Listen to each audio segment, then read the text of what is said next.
All right, welcome everyone. I'm going to be repeating myself a little bit, so those who have already been here will hear me a little bit say the same thing. Please feel free to introduce yourself in the chat. We're just waiting for folks to roll in. It'd be great to hear from you. And yeah, we'll start in a little bit. And also, I just wanted to mention again that this session is being recorded. So if you would prefer not to be on screen for that, please feel free to leave your video off.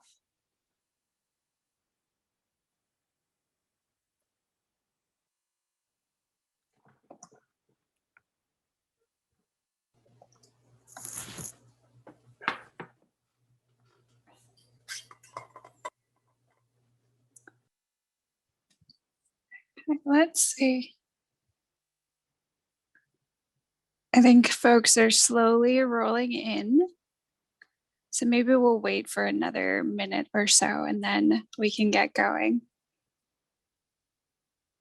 And again, to those coming in, just wanted to say, please feel free to introduce yourself in the chat.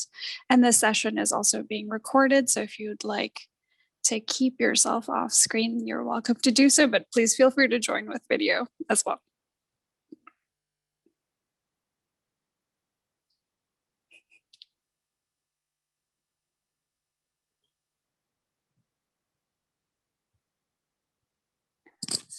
All right. So let's see, it's 6:01, I think. Let's get started.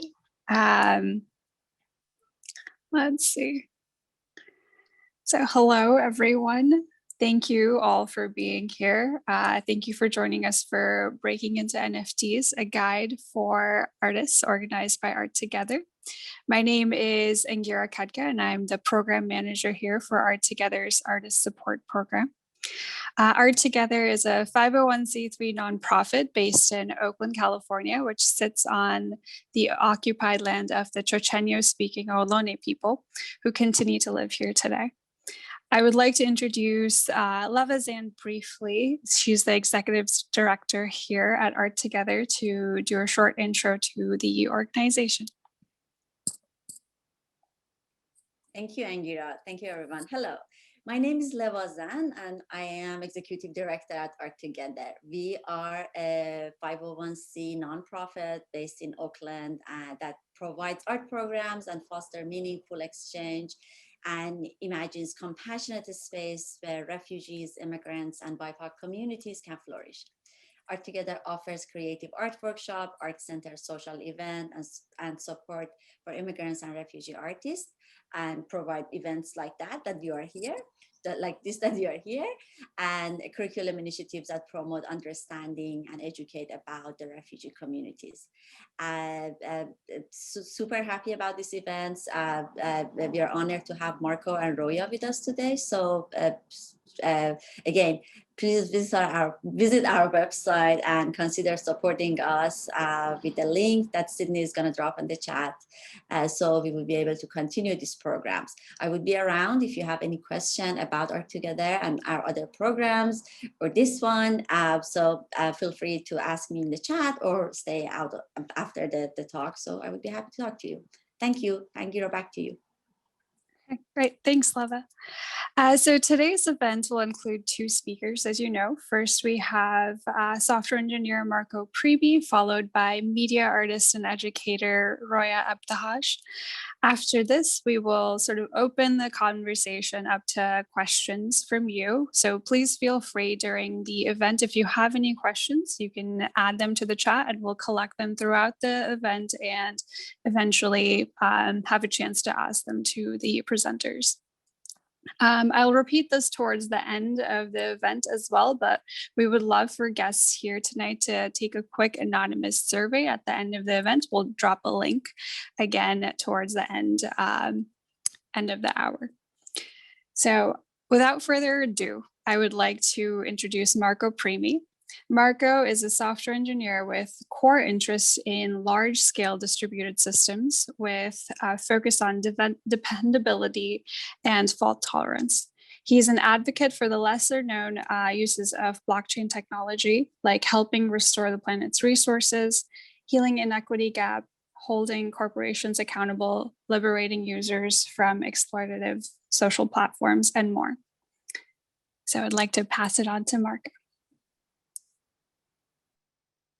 All right, thank you so much, and hello everyone. I'm gonna try to share my screen here.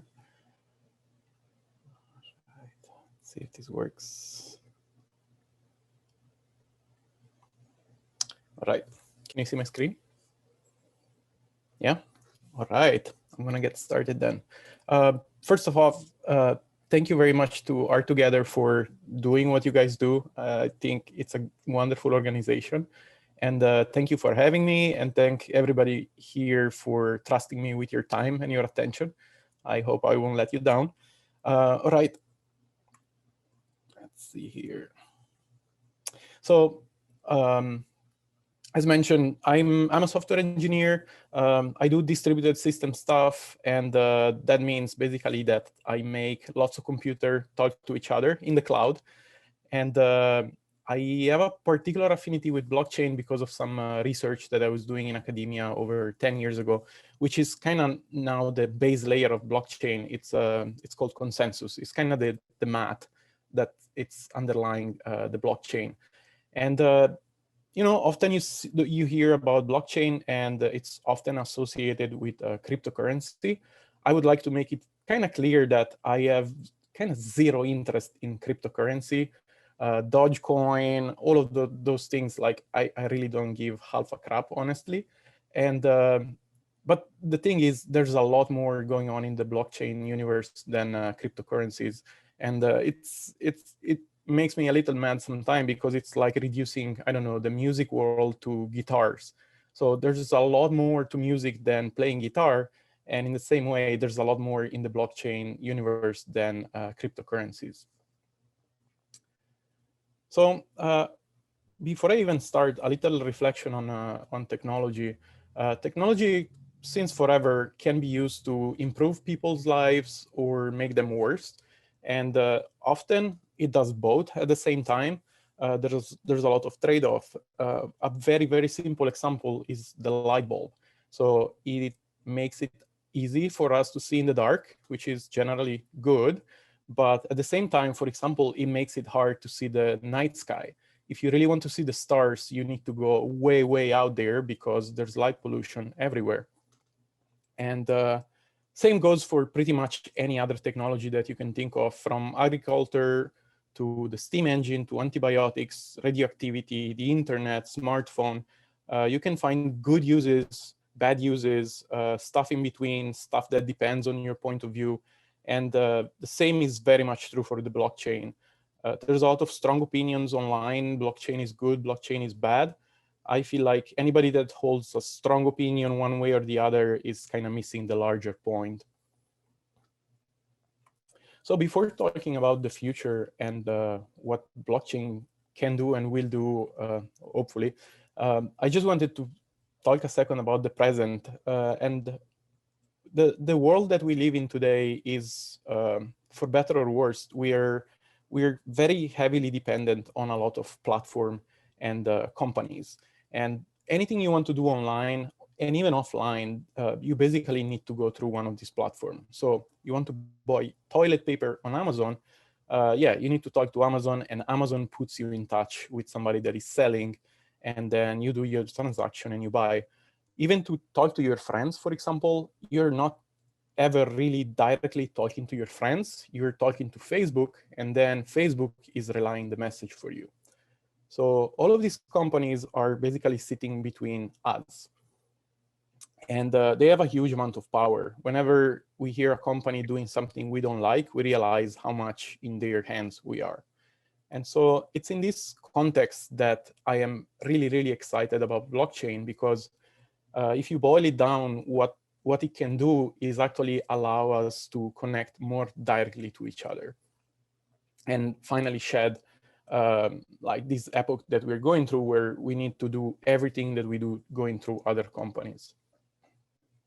The most famous example is Bitcoin, which is, of course, very contentious topic. I'm not gonna get into it, but I think it's pretty illustrative that somebody created a currency and it exists outside of the bank system, outside of the government, and it's run by the people, and nobody can kind of take control and use it for their own advantage. Everything is open source, and it is what it is. We decide to use it or not.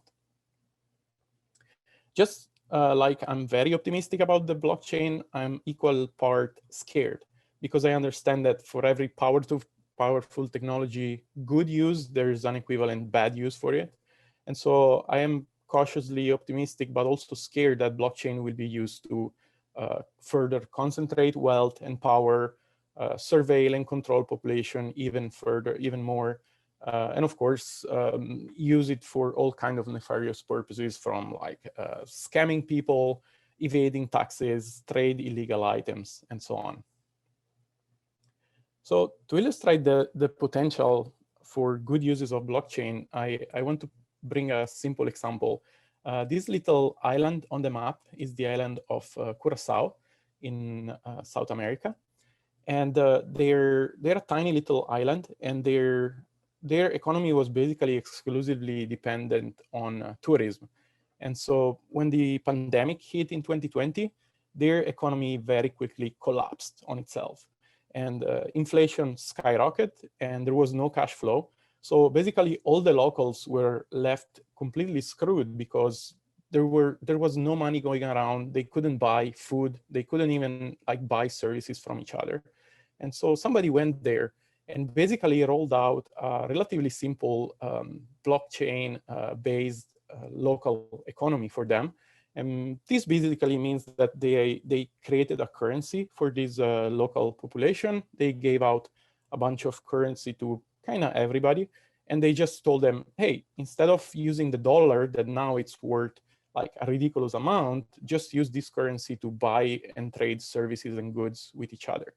And so that really helped, because all of a sudden they detached themselves from the craziness of the outside world, and they were able to trade at least internally and, for example, hire people to work on a farm and compensate them, and then buy food at the local market and so on.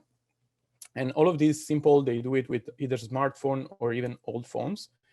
And even cooler than that, the taxes are kind of built in the sense that every transaction, a little bit of the money goes to a shared fund, and that fund belongs to the entire island. So anybody can make a proposal, again, using the blockchain. They can say, okay, I would like to propose to use 2,000 coins to fix this road or to build a new community center. And anybody can do this, and they can vote. And if they decide to go ahead, then the money is basically taken out of this pool of tax money and used for the project. So in long story short, they kind of rebootstrap their economy. They're no longer dependent on the dollar, and they have a government that is basically no longer based on politicians, because they can do this peer-to-peer just among them, which I think is fantastic. And I'm not holding my breath for something like this to happen in the US. But at the same time, it's very interesting and encouraging to see this happen on a smaller scale. And there are other governments around the world that are gradually starting to implement these kind of systems. Taiwan is, I would say, the most progressive.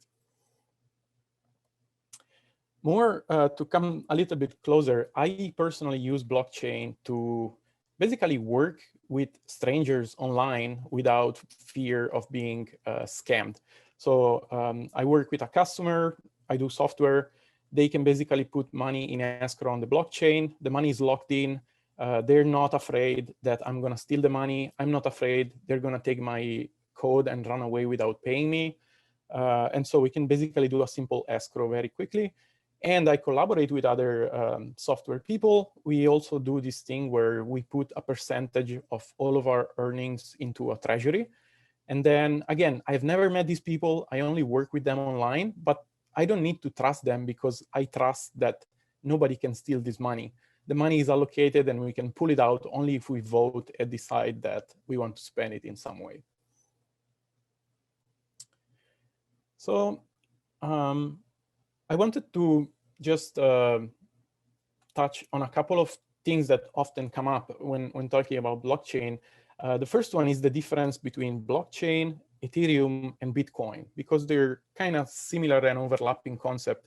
But very briefly, Bitcoin is a blockchain that does exactly one thing. It's super, super simple, and it only does one thing, which is move Bitcoin from one wallet to a different wallet. That's all it does. Ethereum, it's a much more complex thing, and it's a platform. So Ethereum, on top of Ethereum, you can build applications. This picture is from a tiny, tiny sliver of the application that are available on Ethereum. This is even just financial stuff. Not that I like or I'm interested in any of this, but it's just an example.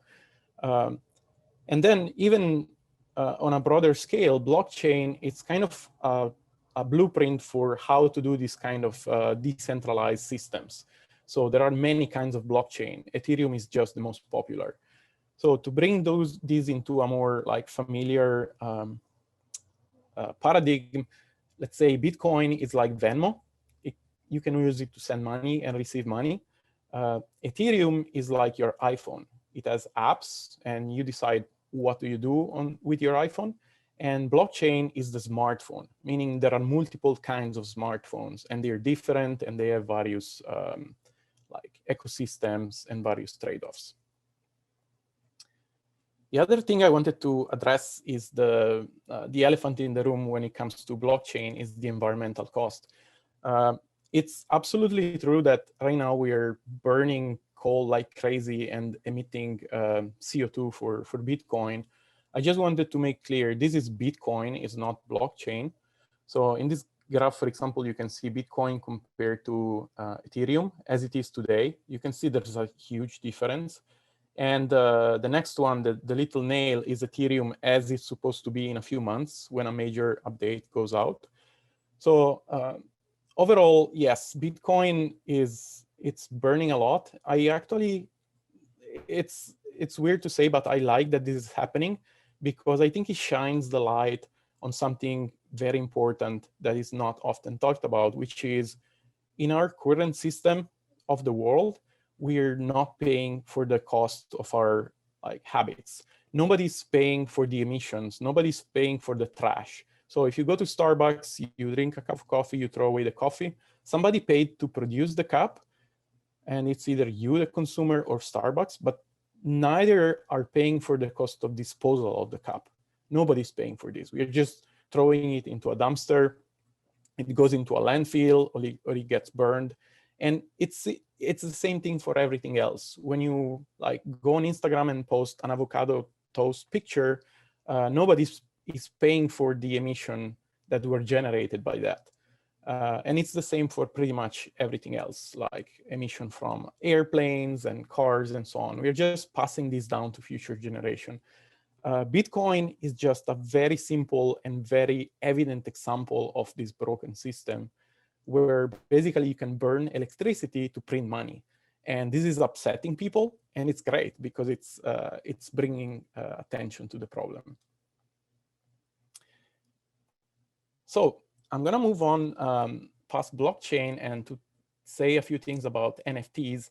And this is my kind of joke definition of NFT, is a three-letter word, a three-letter acronym that causes FOMO and anxiety among digital artists. I don't know if this resonates with you, but it's just a joke. But I feel like there is a little bit of truth here. And an example of what's going on and what it's normally associated with NFT in the public perception is this. The other day, I'm currently in New York, and I was walking down Lafayette Street, and I see this giant billboard that says NFT. And so I look it up, and it turns out that it's an artist that created this art piece. NFT in this case stands for nothing fucking there, meaning this person is selling they call it an invisible NFT. In reality, it's an empty NFT. They're literally selling you nothing. It's like selling you a white piece of paper. And I think the initial bid is $200,000. And I think this is a great example of what's going on in this world, in a specific area of this world, which is there is this business model that works really well, which is you create something, you convince people that it's unique, even though it's digital, it's something digital that could be easily copied, and you just blast it out to a very large number of people by your followers on Twitter, or buying a billboard in downtown New York. And all you need is one sucker who falls for it and is willing to pay $1 million, and boom, you're rich. So of course, there's more to it, and we'll see a lot of great uses for NFT. But yeah, I feel like there's a lot of these going on, and these are the NFT sales that you hear about online, and it kind of makes me really mad. And it also reminds me of this I Am Rich app. I don't know if you remember this from when the iPhone was just coming out. It's an application that sits on your desktop, does nothing except reminding you that you're rich because you just paid $1,000 for an application that does nothing. So I don't know if you call this art or not. I'm not going to make that judgment, but like the two are way too similar. So one thing that I wanted to talk about is uniqueness. The one-of-a-kind auctions that you see around are definitely an option. In some cases, they're great.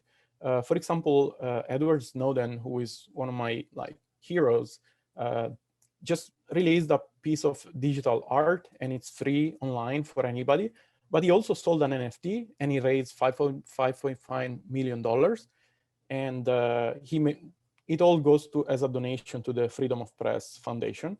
So I think that's great. He released some art. He decided to release bragging right. One person paid for the privilege of saying, I own this thing, and great. But I wanted to make clear that is not the only option. NFT are unique whether there is only one copy or not. You can create 1,000 NFT, all of them identical, and they're still unique. And this is similar to school diplomas. Like your university or your high school, they give out maybe 1,000 diplomas every year. They're all the same, but at the same time, they're not. Each one of them is unique. And so this is the case for NFT. They are unique whether you release one or whether you release 1,000 of them. So you don't have to go there is only one interpretation. So coming to crypto art, I think NFTs can be absolutely great for digital artists. And the parallel that I like to draw is with piracy, the great piracy craze of the late 90s, early 2000s. I don't know if you were there for it, but basically, nobody was buying movies. We were downloading everything before it was even coming out on DVD.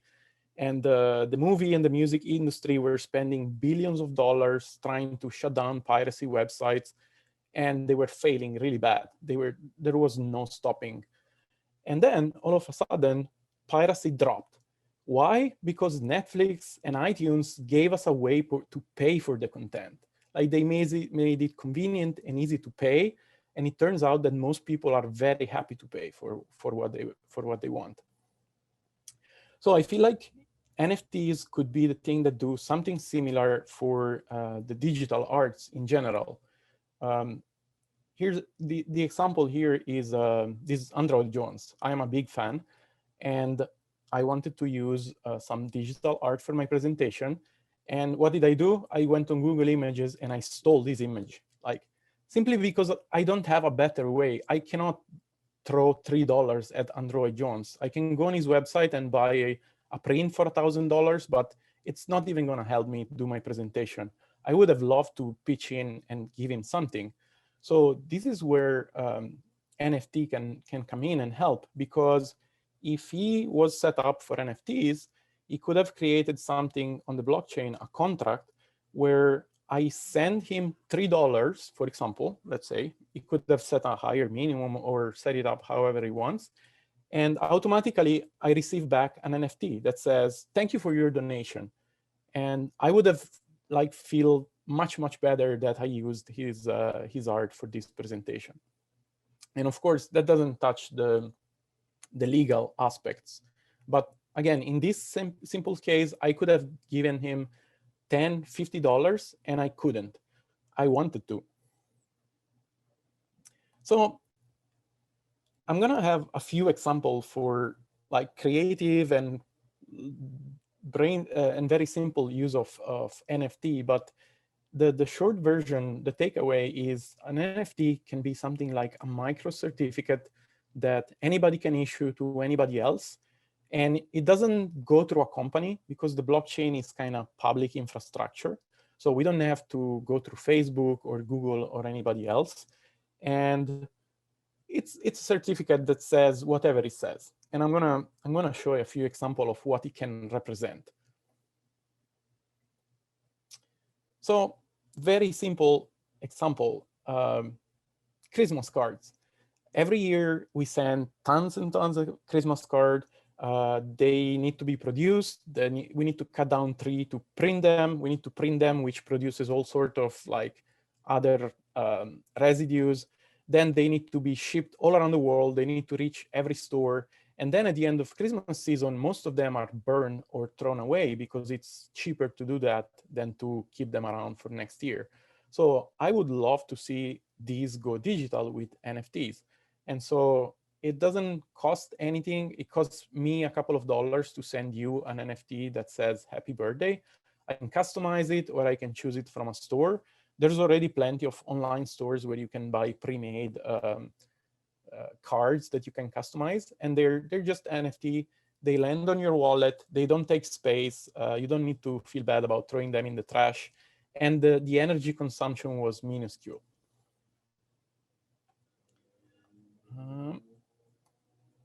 Another idea is a memento. So for example, people go to places like national parks and they want to remember the visit. It would be great if the National Park Service, for example, was sending visitors NFTs. Again, this is optional. It doesn't change the world, but it could really help, and it could be something that people treasure, people collect, and so on. And it gets even cooler if you think about concerts, for example. Anybody that attends a certain concert might get an NFT after. And then imagine fans comparing their list of NFTs and say, oh, yeah, I was at this concert, you were at this concert. Oh, yeah, I followed this band throughout the summer. And, you know, I saw all of their performances. And again, all of these is much more secure, simple, and convenient than keeping track some other ways.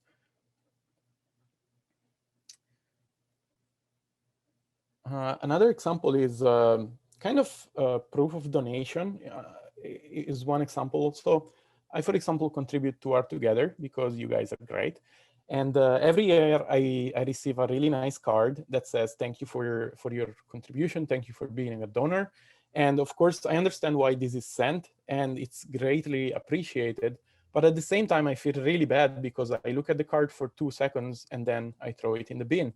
And everybody else is probably doing the same. And every other nonprofit is doing the same. So this is tons and tons of paper every year, plus the cost of shipping them all around. And instead, I would love to receive from Art Together an NFT that says, thank you for your donation, or thank you for your support. I could even display this on my website, and that would be a win-win because anybody that stumbles on my website could see that I support you, they might discover who you are, and so on. And yeah, the WWF recently kind of embraced this. So if you're curious, you can Google Project ARC. They basically have this series of animal NFT, endangered species animal NFTs. So you make a donation, you get back from the WWF an NFT, and it even tickles the like collectible nerve in the sense that there's different animals. So somebody is encouraged to make multiple donations if they want to collect all the animals. And then next year, they will have a new series of animals. So people that want to collect will make even more donations. Yet another example of NFT is digital art, including music and image. So for example, I'm a fan of Radiohead, and I think they are ahead of everybody else. They went years ago with a model where you can download their music when they release a new album. You go on their website, you can download the album and make a donation. Up to you what you donate, and even $0 is okay. So you can basically download their stuff for free. It would be super cool if I send them a donation, and instead of just going into nothing, they send me back an NFT saying, thank you for supporting us and buying our album. And even cooler, they could use the fact that I own one of their NFT, and that proves that I'm a supporter of them. It could give me, for example, secret items in their online store, or discounts, or even pre-sale tickets to their show, which are notoriously hard to get. Yet another area which I think it's ripe for a change is trophies and student of the month, employee of the month, sports tournament, even military service. So for example, after 5 years working at Apple, I receive a really nice plaque that says, thank you for being an employee for 5 years. And sure, that's super great. I'm very thankful, but that thing, it's in a box. At some point, it will end up in the trash. And, you know, we don't live forever. All of this stuff that we have at some point ends up in the trash. So I think this would be a great thing to switch to NFTs, because if I had an NFT that says I was an employee at Apple for 5 years, I could display it on my website, and all my future employer could actually see and verify that this is indeed from Apple. And that kind of mathematically proved that I actually worked 5 years for Apple, which is even better verification than my LinkedIn profile, which I can totally lie on. And of course, this is a lot more environmentally friendly than just all this junk that we like to carry around. And finally, any kind of thank you, any kind of appreciation, it could be made into an NFT. If you want to basically endorse publicly someone, you can send them an NFT. Thank you for being a friend. Thank you for being a good boyfriend. Thank you for being a mentor. And the person receiving these can proudly display these if they want in their gallery of NFTs. And this can be useful for them because it basically helps them build a reputation. And speaking of these, if you do have an Ethereum wallet, I would like to thank you for participating in this seminar. I will send you an NFT as a thank you for for being here. So you can reach out to me and I'll send you an NFT.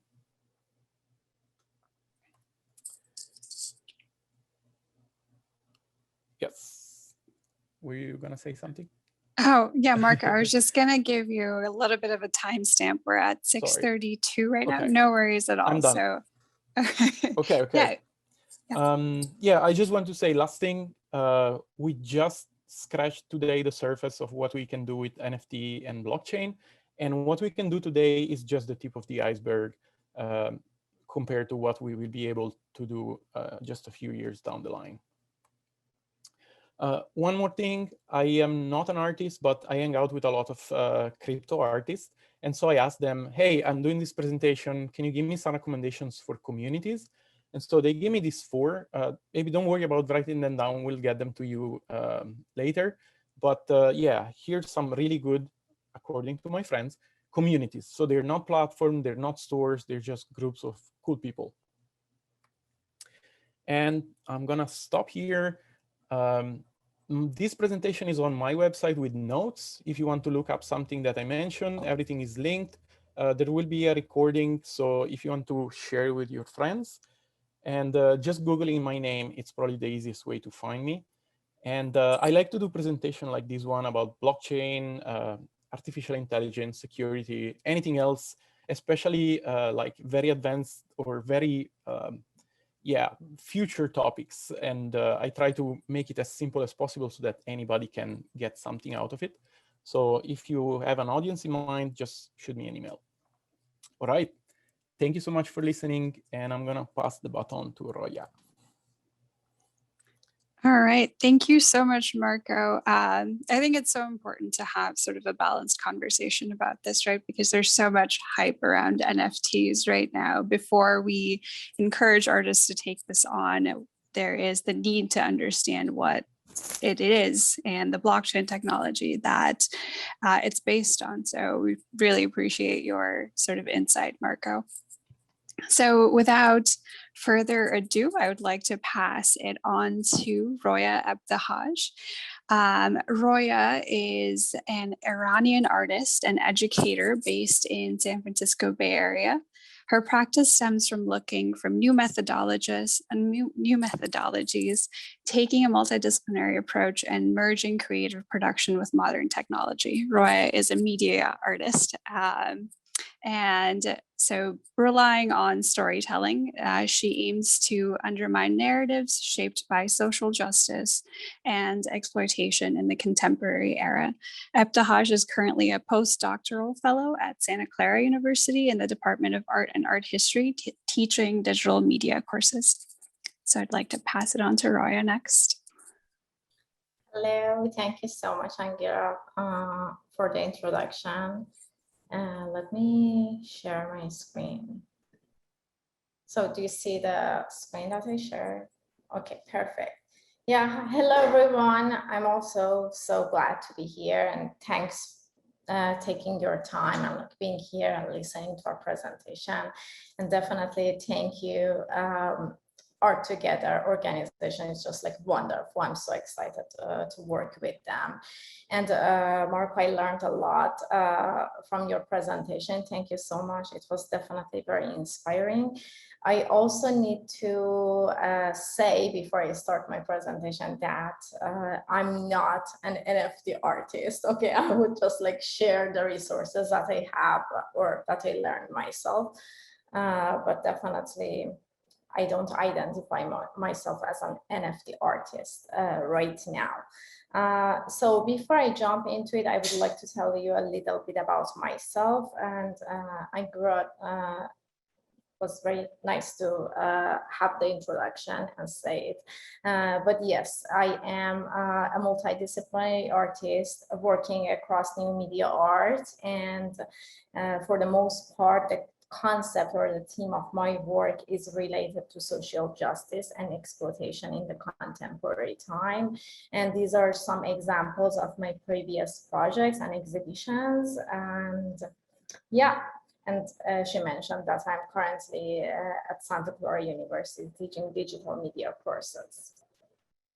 So I wanted to start my presentation with like sharing these controversial examples of NFTs. These are just like 2 examples, and I think it's really important to know about them because it made the NFT hype as we know it today right now. It's just like, and if you look at the dates, just like both of these works were sold in 2020, March 2021. Sorry, not 2020. And so the first example is a piece called Everydays, the first 5,000 days, and the artist is Beeple. And it's basically a digital collage of almost like 5,000 of his works that he shared on social media platforms.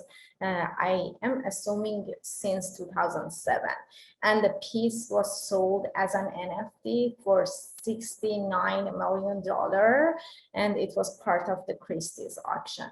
And the other piece, which is like the second, like most expensive NFT piece that were sold, it's like part of the CryptoPunks, which are like a series of like digital like pixel arts, and one of them, like the number 3100, was sold for $7 million.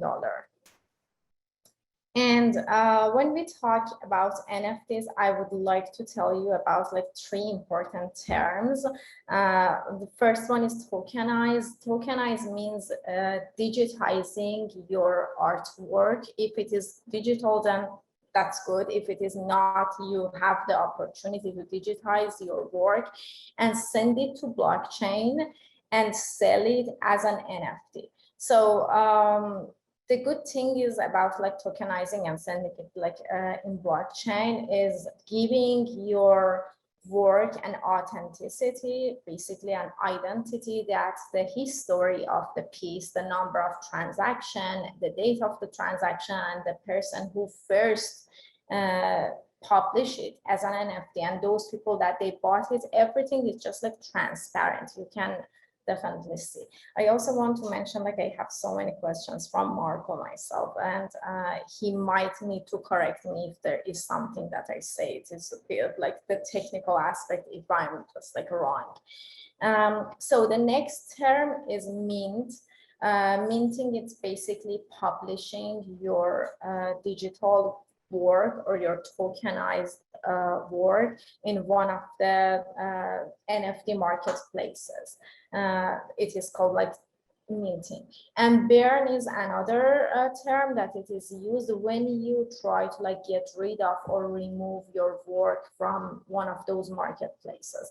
And artists, they have like different reasons. It happens, I think like it almost like happens to all like NFT artists that at some point they change their mind, or like for some reasons that we can, I can give you examples later, that they decide to get rid of their work or burning it. And I need to also say that that part of the history of the work is also remains on blockchain. So if you burn your work, it's the like the history of like burning that piece, it's going to be part of the blockchain as well. And let's talk about some of the pros and cons. So I said like art is decentralized and gatekeepers are less powerful in NFT environment. Definitely, you know, if you compare it to basically like the, it's not like the light is just like so crazy right now. I hope you can see my face. Let me move a little bit. So there is just like so many like institutions involved in the like normal way of like traditional form of like art market in the real life. And the good thing about like blockchain in general and NFT, it means like the brokers, dealers are just like not there anymore. And if an artist wants to sell the artwork, can directly sell it to a collector or like a person who wants to purchase it. The other reason the copyright issue is solved, again, like based on my understanding, it doesn't mean that someone can't copy your work. There are examples of like artworks that happen. Some people like they steal someone else's work and like mint it as an NFT. But as long as you know, as soon as it reveals that this is not someone's work, then the platform or the marketplace will ban you from that place, and they are gonna take away your wallet, your money. You can't like be in those platforms anymore. It is not just about like your reputation, it's just like about like hard punishment, you know. And that's a good thing about it. That's the reason, like the person who wants to make that decision to steal your work, think about it like twice. And that's the reason I would say like copyright issue is solved. And also I said that this is like very transparent kind of like transaction and activity. And digital artists now have opportunities to sell. Marco mentioned in his presentation as well.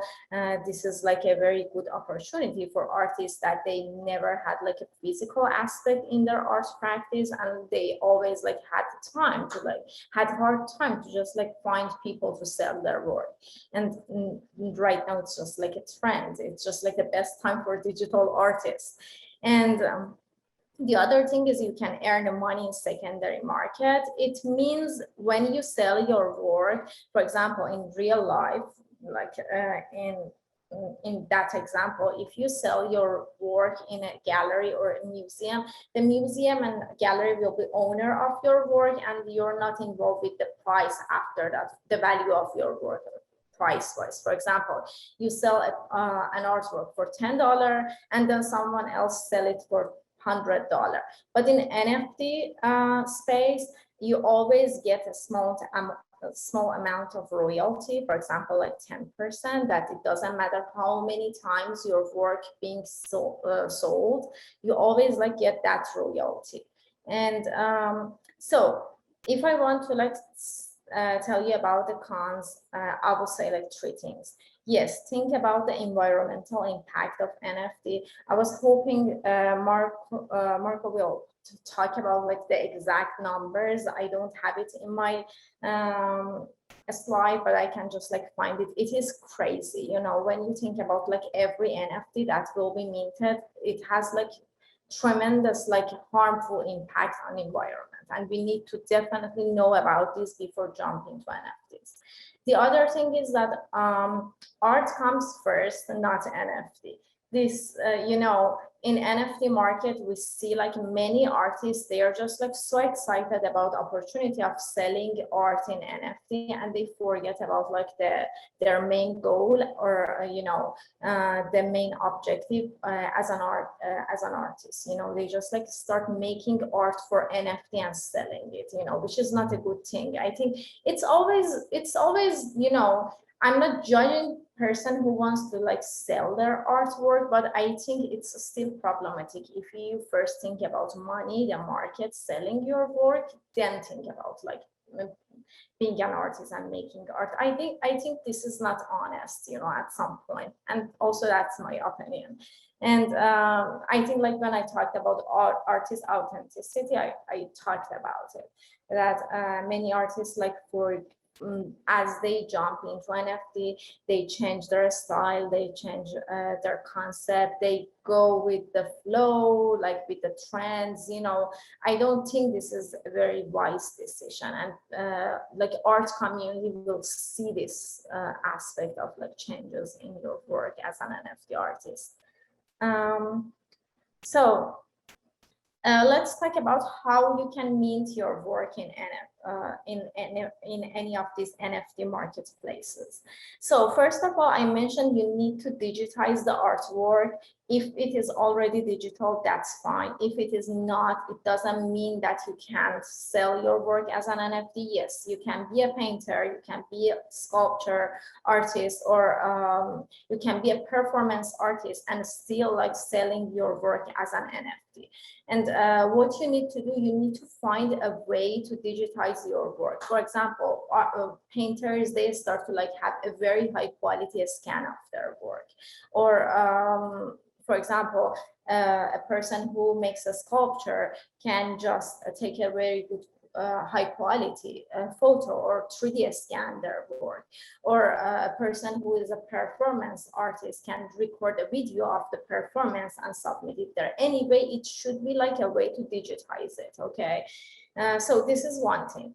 The other step is to learn the basic of the blockchain technology. You know, NFT is something separate, but it is part of the blockchain, and it is really important to understand the basic. You know, I don't like understand it like deeply because I'm not an engineer or like programmer, and it is hard, you know.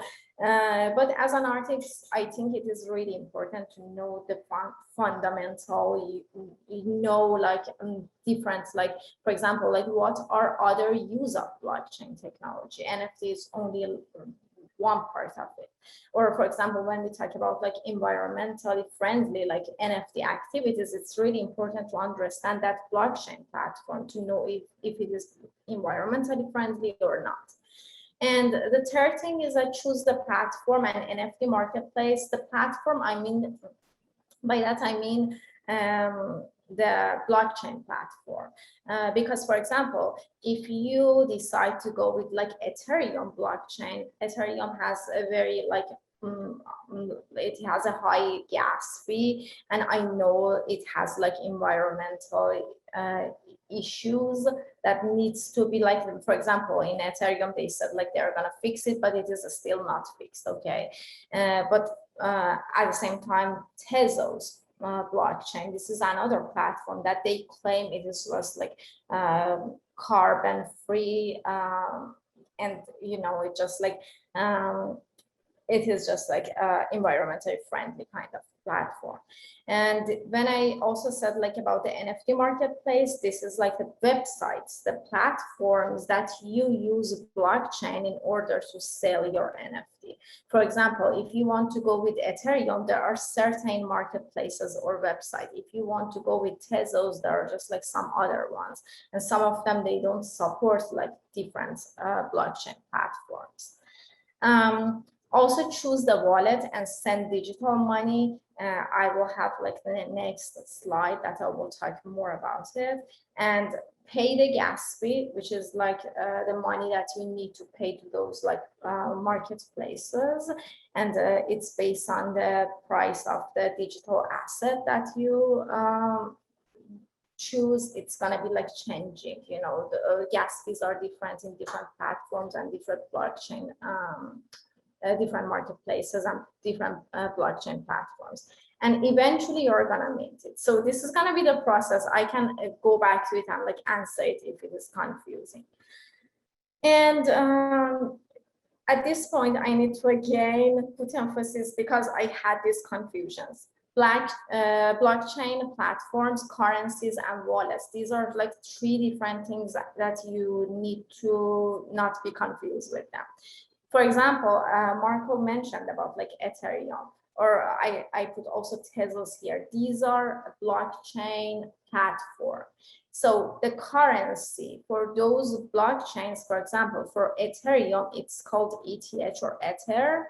And for Tezos, it's called like Tez. That's the money in that blockchain. And the wallet that you use, for example, for Ethereum, there are different wallets. The one that you use it for NFT, and like it's very famous, like the most popular one, it's called MetaMask.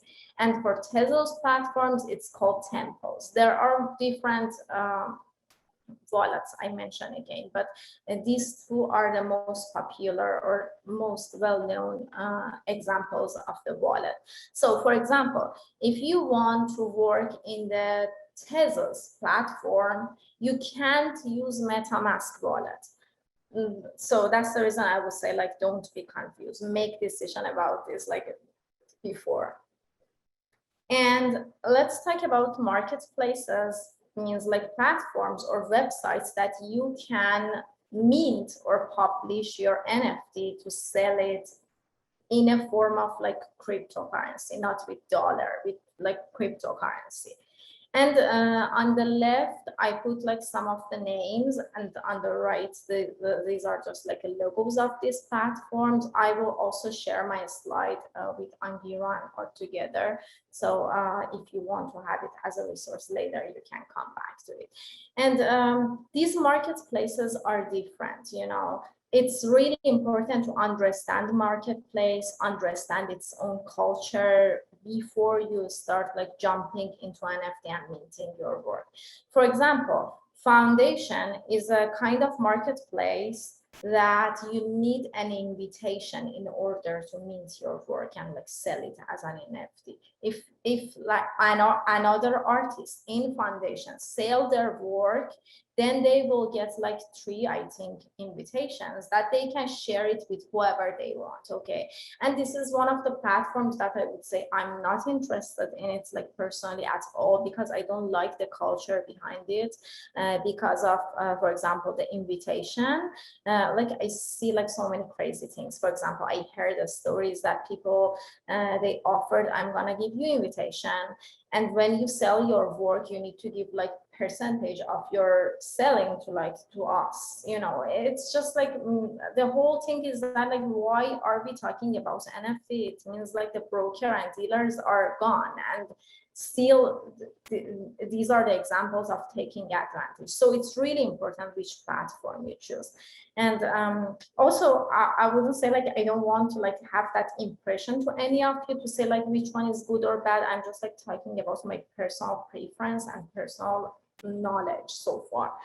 And for example, OpenSea is another platform that you don't need an invitation. You can go and like mint your work, but this is supporting Ethereum blockchain. It means Ethereum has like environmental issues, and if someone really cares about it, then those people like think about like OpenSea is like one of the craziest platform that could be like very harmful for environment. And also Ethereum claim that they are gonna like support more environmentally friendly blockchains like Tezos. So let's see, not so far. I also need to mention that I minted my first NFT in OpenSea.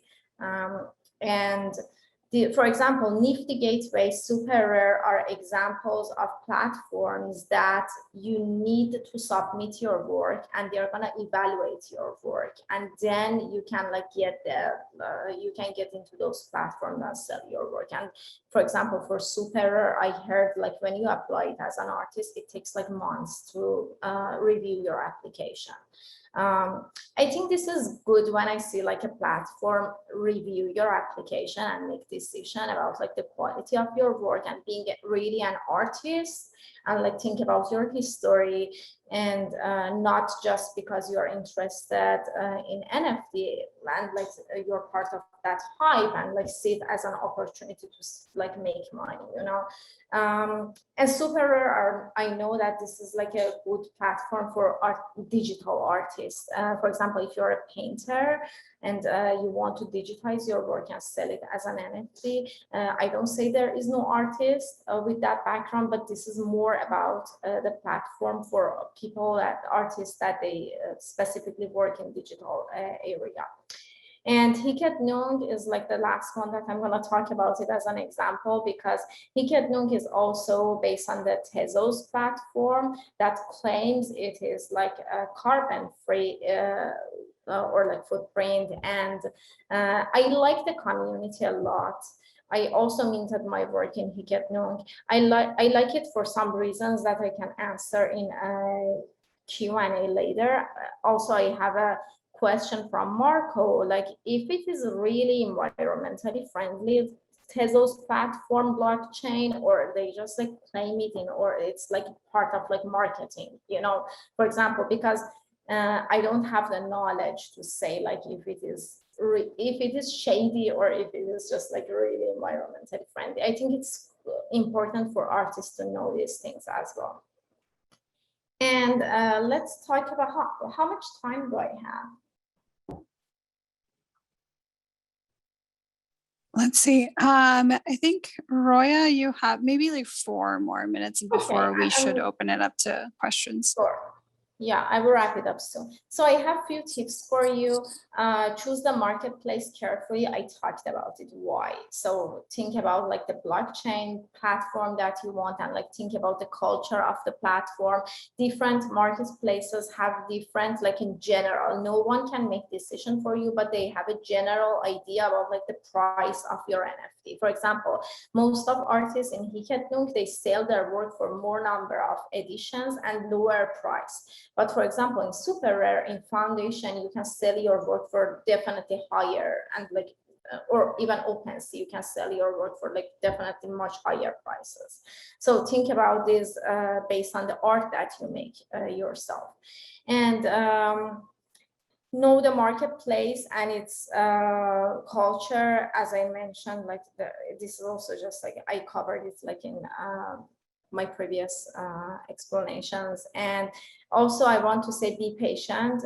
Don't get very excited and you think, okay, you jump into an NFT and you're gonna sell your work like after a week. You know, it just like takes time, and you need to build a community. I would say like community matters because it's really important. You know, in the real life example, as an artist, you need to go out, like interact with other artists, go to exhibitions, see curators. Okay, then if you take it like to the digital aspect, you still need to do that, and you need to like think about like the social media and digital strategy in order to like market yourself as an artist. Okay, and the most important thing, like in both of them, virtual versus like real life, you need to have a community, okay, to support you. And it's really important to find people that they share similar values. So think carefully before minting to avoid burning it. Again, I put emphasis, it happens to many people, but I heard it is not good, you know.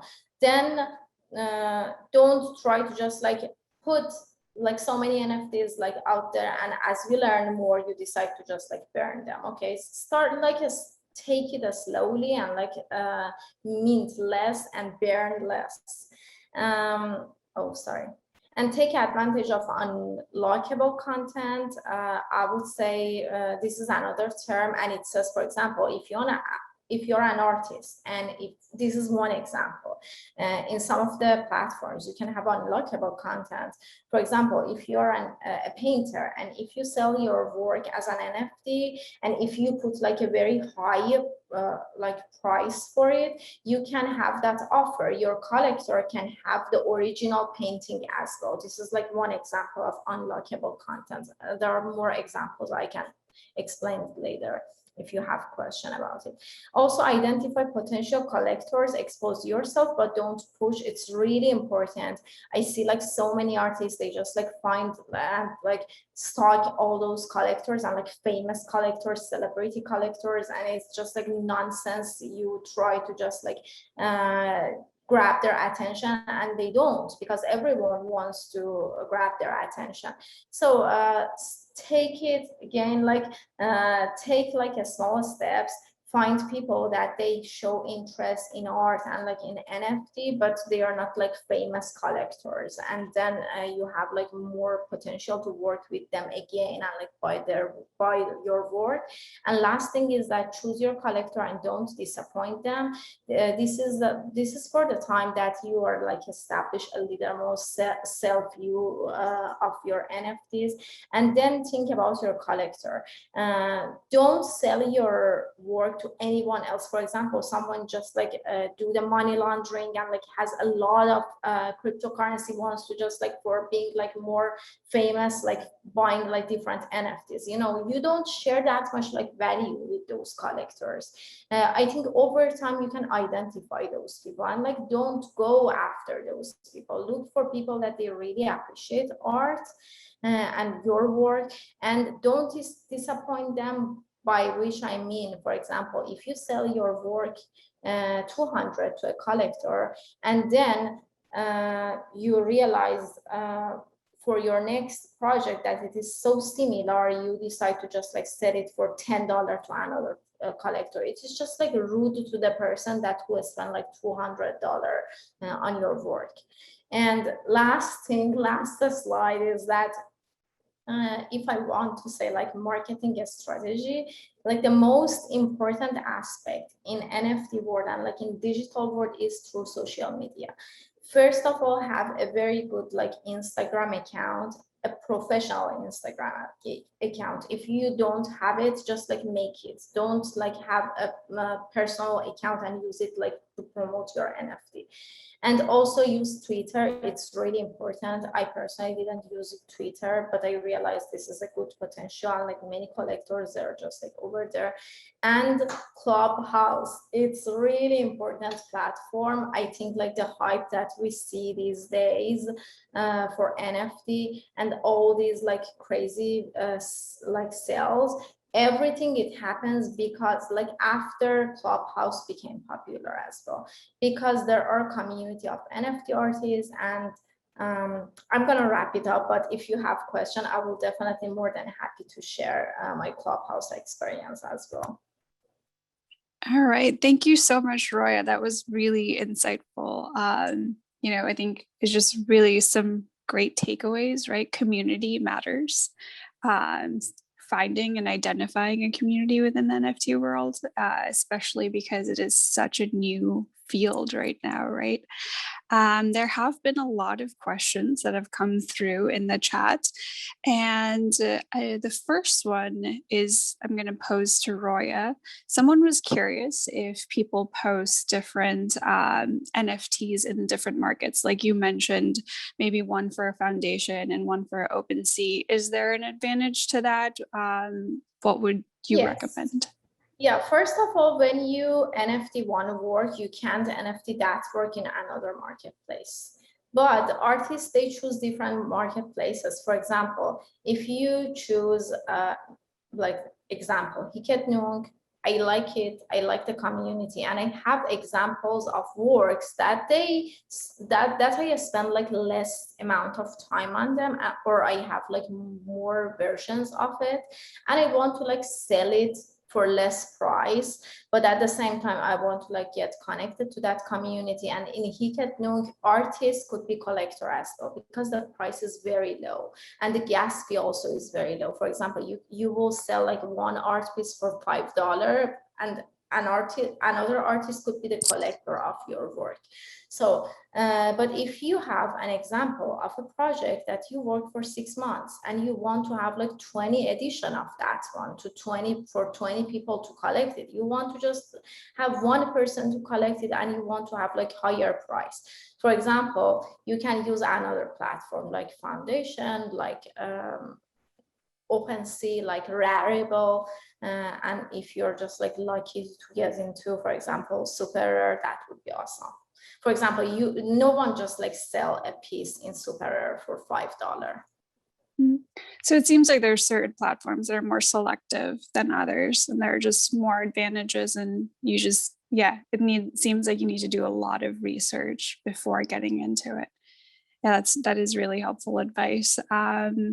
Let's see, as I'm looking through some other questions that are coming in, I believe this one came from Katie, and maybe Marco could respond. Katie, please feel free if you want to ask yourself to unmute and ask. Oh, sure.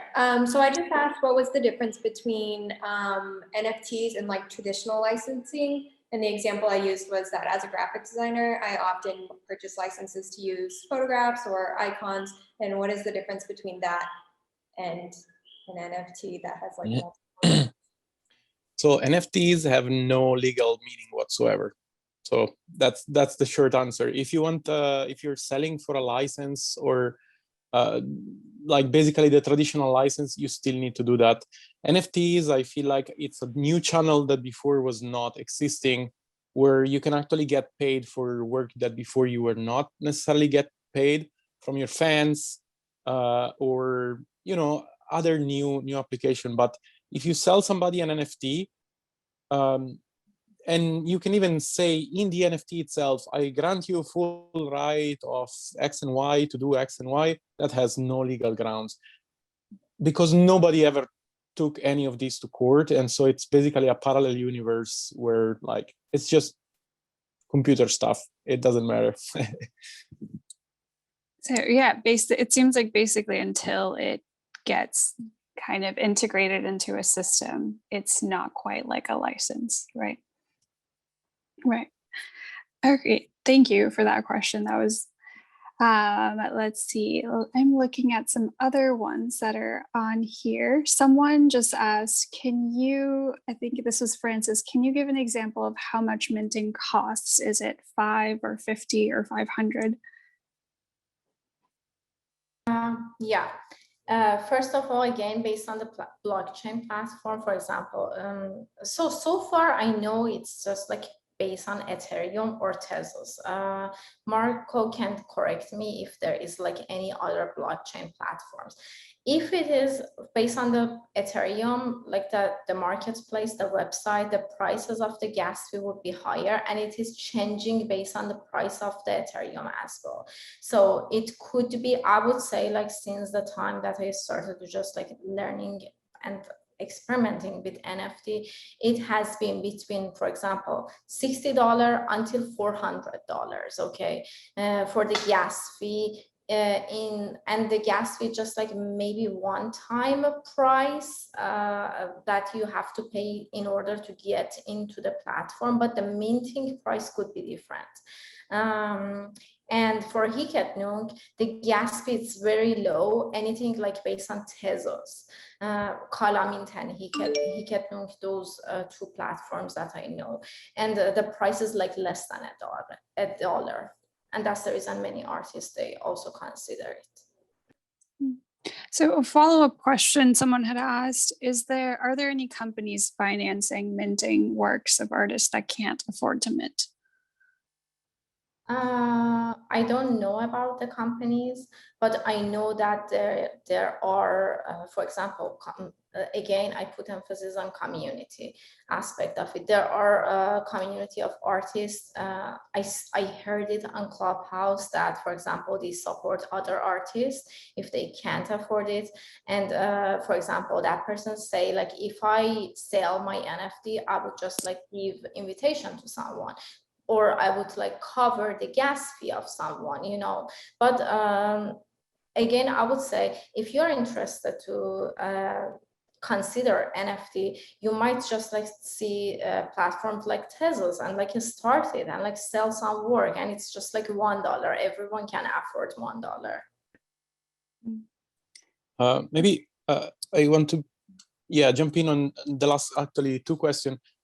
First one is, in general, custom minting. There's two main factors. One is the current gas price on Ethereum, which goes up and down depending on how congested the network is. So on a good day, a transaction might be $5. On a bad day, it's $50. So you might just want to wait and mint later, and it's going to save you a bunch of money. The second factor that influences the cost is actually how big the piece of data that you're putting on the blockchain is. Most NFTs, you're not actually putting the digital art, whatever it is, on the blockchain. All you're putting, it's a little string of data. Normally, it's just a link. So if it's, say, a painting, you're actually publishing your painting somewhere else, and then in the NFT, you put a link to the painting. So there are ways to, you know, if you can shrink how big your data is, you can save money. And on the second question about minting and the cost, this is an artifact. The fact that you basically need to pay in order to mint is an artifact of these marketplaces, because they make money and they survive by, not by the sales, which are very few, but mostly by taking money from artists, which is not a great thing. There is absolutely no reason to have to mint something in advance other than to take money from you. The NFT could be minted the moment that somebody sends you money, and the money to mint could be taken out of that amount. So somebody sends you $100 and $5 are taken to mint it. But it gets minted only in the moment that they pay you. So if it's some marketplace where you have to basically pay to mint in advance, maybe look around a little bit more. In some cases, it makes sense because you want your artwork there, otherwise people don't see it and so on. But in general, they're basically making you pay. Yeah, and there's some other questions around like the volatility of these currencies, right? Someone asked, what if the currency loses all value and disappears?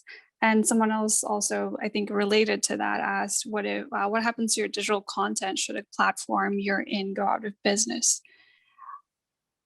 So I wanted to pose that to both of you. Well, Ethereum and Bitcoin are going probably nowhere. It's similar to saying, what if Google goes out of business? I'm going to lose all of my emails. It's definitely an option, and that's why I keep my backups off of Google. But at the same time, it doesn't seem like it's going to happen anytime soon. That's just one aspect. Yeah, also I want to say yes, because you're just like exchanging your artwork with the cryptocurrency. The price of that will affect the price of your artwork. For example, if you put like a price of 2 Ethereum for your work like 2 weeks ago, it's like way different than like the price of work for 2 Ethereum right now. So I would say consider the price of the currency, digital currency that you are using at the moment, then put a price on your work. And also I heard like if you sell your work, so first of all, when you like make profit out of cryptocurrency, like based on California law, I think that you have to like pay like almost like 50% of your profit when you take out your cryptocurrency. And also you need to pay tax, you know, this is going to be complex. I see some artists that they decide to take your money out like last moment that they want to like do something, or if you're just like worried about like the change of the price, you need to like do do it right away and don't think about like the price change in that asset. Thank you, Roya. And then let's see, another question that just came in was, are there any galleries, curators, or investors who are writing themselves into the NFT contracts of artists? I would say there are too many. It's a craze. There's so much out there, and it's really hard to tell like the people that are just in for the money, the scammers, the artists. There's so much going on that it's really hard to tell who is who. And maybe one recommendation is generally, if you find them through Google, if you find them through advertisement, probably not a good idea to get involved. Find them through recommendation from people that you really trust. And this is one of the reasons I recommended for artist communities, because again, it's possible to get scammed anywhere these days, but the people that basically pay for advertisement to get in front of you, they're paying because they expect a return. They want to involve you in some sort of business or scam.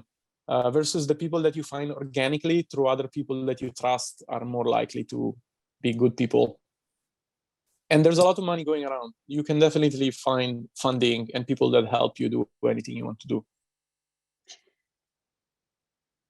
Yeah, I think someone else had, like Roya mentioned, I think Joyce mentioned in the chat that there are groups joining together to share gas fees. So I think one important takeaway that I see from everything is it's important to kind of have your values in line and understand all of these platforms and really find a community that you feel comfortable with and really understand before taking on minting your art into NFTs, right? I think with that, maybe we will wrap it up where we have reached our 7:15 mark. And I just wanted to say thank you so much to Roya and Marco both for spending your evening here with us. Thank you to all the guests who came out and spent your evening here with us. Thank you for joining. And please follow the link in the chat for our survey. We'd love to hear back from you. We'd love to hear back and improve on our future events. And yeah, I hope everyone has a great rest of their evening. Thank you, Angira. Thank you so much. I also wanted to say, if you get connected to me like through social media, I think like, for example, Instagram, you definitely, if you have, I know there are so many questions, like when you want to jump into NFT, I will be more than happy to answer those questions, my honest feedback. Yeah, thank you both for your honesty, for sure. That is definitely something we need with this. All right, thank you, everyone. Bye. Good night. Thank you. Bye.